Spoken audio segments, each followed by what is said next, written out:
السلام علیکم دوستو، کیسے ہیں آپ لوگ؟ دوستو، عمان میں مقیم پاکستانی کمیونٹی کے لیے سفارت خانہ پاکستان کی جانب سے ایک نہایت ہی اچھا فیصلہ کیا گیا ہے۔ دوستو، سفارت خانہ پاکستان کی جانب سے پاسپورٹ کے حوالے سے کچھ معلومات شیئر کی گئی ہیں۔ خدا نہ خواستہ اگر میرے کسی بھائی کا عمان میں یا بیرون ملک کسی کا پاسپورٹ گم ہو جاتا ہے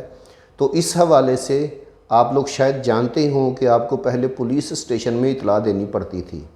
لیکن اب سفارت خانہ پاکستان نے اس حوالے سے نئی معلومات شیئر کر دی ہیں اور اس رپورٹ درج کرانے والے سسٹم کو ختم کر دیا ہے۔ دوستو، سفارت خانہ پاکستان نے آج ایک میسج شیئر کیا ہے اور اس میں بتایا گیا ہے کہ پاسپورٹ گمشدگی کی صورت میں پولیس رپورٹ کی شرط ختم۔ دوستو، مزید اس میں بتایا گیا ہے کہ حکومت پاکستان کی جانب سے بیرون ملک مقیم پاکستانیوں کی پاسپورٹ کی سہولت کے لیے وقتاً فوقتاً متعدد اقدامات کے تناظر میں سلطنت عمان میں مقیم معزز اراکین پاکستانی کمیونٹی کو مطلع کیا جاتا ہے کہ اب سے گمشدہ پاسپورٹ کے بدلے نئے پاسپورٹ کے حصول کے لیے پولیس رپورٹ کی شرط ختم کر دی گئی ہے۔ البتہ اس ضمن میں ایک سادہ درخواست بنام سفارت خانہ پاکستان مسقط دیگر دستاویزات کے ساتھ جمع کرنا ہوگی۔ سفارت خانہ پاکستان مسقط میں اپنے عزم کا اعادہ کرتا ہے کہ عمان میں مقیم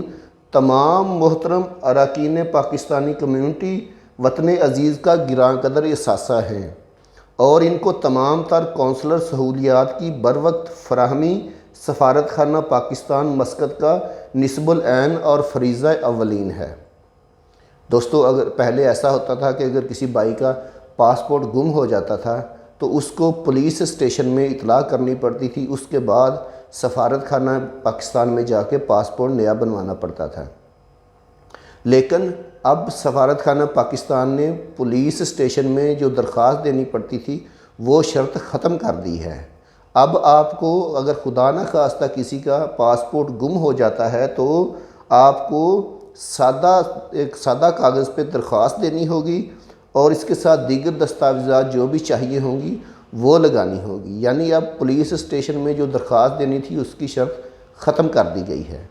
ویڈیو بنانے کا مقصد آپ لوگوں کی رہنمائی کرنا ہے۔ ویڈیو اگر آپ کو واقعی اچھی لگی ہے تو اسے لائک ضرور کر لیجئے گا، اور اگر آپ میرے چینل پہ نئے ہیں تو اسے سبسکرائب ضرور کر لیجئے گا۔ ملتے ہیں نیکسٹ کسی اچھی سی ویڈیو کے ساتھ، تب تک کے لیے اللہ حافظ۔